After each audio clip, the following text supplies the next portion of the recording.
Hi, welcome back to the Weekly Why. This week I want to talk about the holiday of Sukkot, or Sukkoth, the Feast of Tabernacles, or whatnot. It starts tomorrow night, and there's a few things I want to ultimately discuss. We read over the holiday of Sukkot, we read the book of Ecclesiastes, or Kohelet.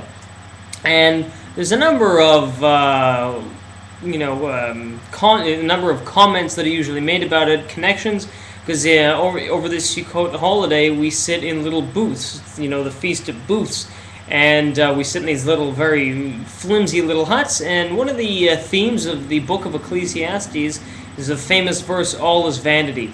And so a lot of people draw that connection. They say, the whole idea here is that everything in life ultimately is ephemeral, it's fleeting, it's very short. And the whole idea of a sukkah is ultimately that we're living in a sukkah, can blow down in the wind, it's very, very fleeting and very short, and ultimately it's the same lesson. And I think that there's something a lot more deeper than that, however. So as we read the book of Ecclesiastes, the book of Kohelet, which traditionally has been attributed to anyone from King Hezekiah to King Solomon, a number of verses pop out at you which apparently seem quite depressing. The writer of the book of Ecclesiastes says things like, "I saw all the deeds that were done under the sun, and behold, everything is vanity and frustration. For there is a happening for the children of men, and there is a happening for the beasts. They have one happening, like the death of this one is the death of that one, and all have one spirit, and the superiority of man over beast is naught, for all is vanity." So again, basically, at first glance, the book of Ecclesiastes seems to be kind of negative, almost seems to be saying that not only is life fleeting and short, but almost that life is meaningless. One could almost interpret it that way. And so ultimately, though, I think that there's a much deeper meaning that King Solomon is not saying, or whoever the author of this is not saying, that life itself is meaningless, because what he does say is that ultimately that fear of God and obeying His commandments is the purpose of man. So clearly he's not saying that life is meaningless. He's saying that there is a very specific purpose, and that purpose is following the commandments and fearing God. Fear, of course, is really more translated as awe of God.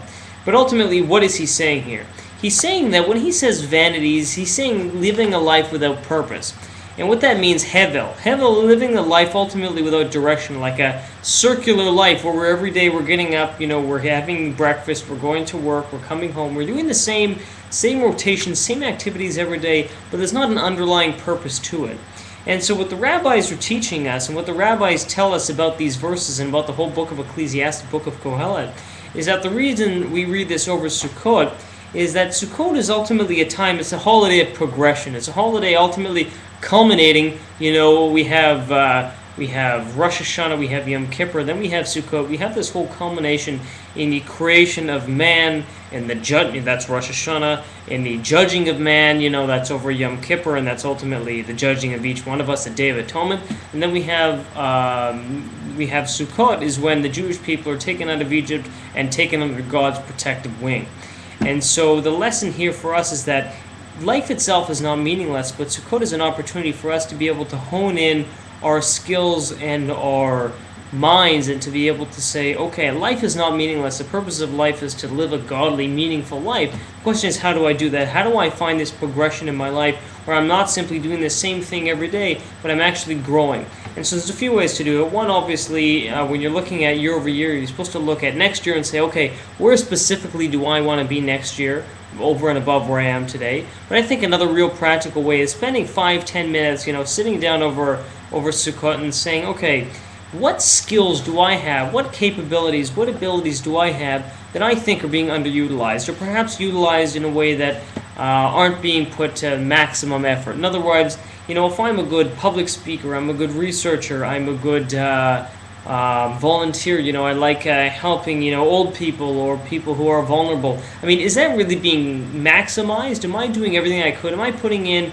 the time that I know I could be into volunteering? As I said, if every person, let's say, who watches this makes a commitment, let's say, to put in 1 hour volunteering every month, or maybe even 2 hours volunteering a month, imagine the impact that we would have when we're putting that into good, valuable causes, Jewish causes that aren't necessarily have a lot of interest.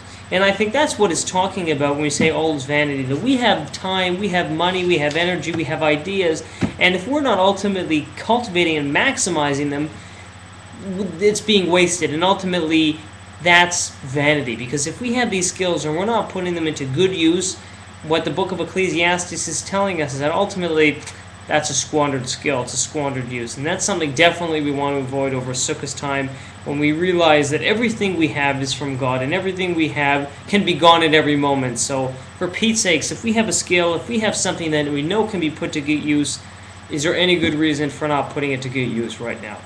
So that's it for the holiday of Sukkot. We're back next week. Best wishes, Shabbat Shalom. God bless.